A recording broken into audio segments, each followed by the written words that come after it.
Böyle uzaklara dalıp dalıp bir türkü söyleyesim var. Söyle o zaman. Gerçekten mi? Gerçekten.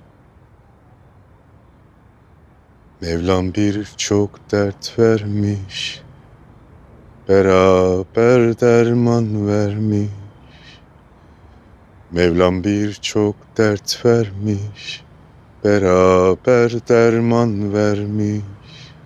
Bu tükenmez derdime neden ilaç vermemiş?